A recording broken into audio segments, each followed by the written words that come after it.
Madiga reservation పోరాట సమితి తెలంగాణ రాష్ట్ర కమిటీ వంగపల్లి శ్రీనివాస్ మాదిగ నాయకత్వంలో జరుగుతున్నటువంటి ఉద్యమంలో భాగంగా రాష్ట్ర వ్యాప్తంగా ఉన్నటువంటి పారిశుద్ధ్య కార్మికులను వెంటనే పర్మనెంట్ చేయాలని చెప్పేసి అదే సమయంలో దప్పుకు చెప్పుకు పెన్షన్ 5,000 రూపాయలు ఇవ్వాలని చెప్పేసి రాష్ట్ర ప్రభుత్వాన్ని డిమాండ్ చేస్తూ రాష్ట్ర వ్యాప్తంగా ఉన్నటువంటి పారిశుద్ధ్య కార్మికులను ఐక్యత చేసి వాళ్ళ పర్మనెంట్ కోసం పోరాటం చేయడానికి మేము సంసిద్దమైన సంగతి తెలియజేస్తా ఉన్నాం.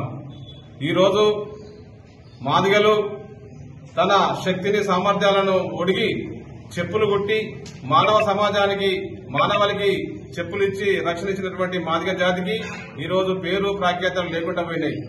ఈరోజు ఎస్సీలలో ఉన్నటువంటి మాలా మాదిగలు ఇద్దరు మున్సిపాలిటీ కార్మికులుగా పారిశుద్ధ్య కార్మికురాలుగా ఈరోజు రాష్ట్ర వ్యాప్తంగా దేశవ్యాప్తంగా ఎక్కడ చూసినా మాలా మాదిగలు తప్ప ఇంకా ఎటువంటి సామాజిక వర్గాలు లేరన్న సంగతి సమాజం గమనించాలని చెప్పేసి నేను తెలియజేస్తా ఉన్నాను. ఈ మాలా మాదిగలు పారిశుద్ధ్య కార్మికులు ఉండడం మూలంగా చాలా ఆరోగ్యాలకు నిలయమైతుంది. స్వచ్ఛ భారత్ అనేది విజయవంతమవుతున్న సంగతి తెలియజేస్తా ఉన్నాను. కావున సమాజం అన్ని సామాజిక వర్గాలు కూడా రాజకీయ పార్టీలు పూర్తి సంపూర్ణంగా మద్దతు ఇచ్చి పారిశుద్ధ్య కార్మికులుగా ఉన్నటువంటి వాళ్ళను తక్షణమే పర్మనెంట్ చేయాలని చెప్పి రాష్ట్ర ప్రభుత్వానికి డిమాండ్ చేయడం జరుగుతుంది. కావున సిద్దిపేట జిల్లాలో ఉన్నటువంటి గ్రామ పంచాయతీల్లో గాని మున్సిపాలిటీల్లో గాని వార్డుల్లో ఉన్నటువంటి కార్మికులందరినీ ఐక్యత చేసి మేము రాబోయే కాలంలో వచ్చే నెల 29 చలో హైదరాబాద్ కార్యక్రమాన్ని నిర్వహించదలుచుకున్నాం.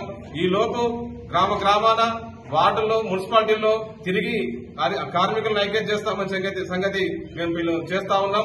ఎంఆర్పీఎస్ జిల్లా కమిటీ నాయకత్వం, మండల కమిటీ నాయకత్వం, గ్రామ కమిటీ నాయకత్వంలో ఆధ్వర్యంలో అన్ని గ్రామాల్లోకి వెళ్లి కార్మికులను ఐక్యత చేసి చలో హైదరాబాద్ కార్యక్రమాన్ని విజయవంతం చేయడం కోసం మేము ప్రయత్నం చేస్తున్నాం.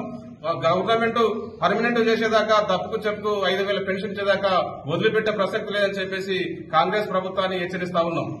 మరిన్ని వీడియోస్ కోసం ఛానల్ ని సబ్స్క్రైబ్ చేయండి. లేటెస్ట్ అప్డేట్స్ కోసం వాట్సాప్ ఛానల్ ని ఫాలో చేయండి. అండ్ లింక్ డిస్క్రిప్షన్ లో ఉంది.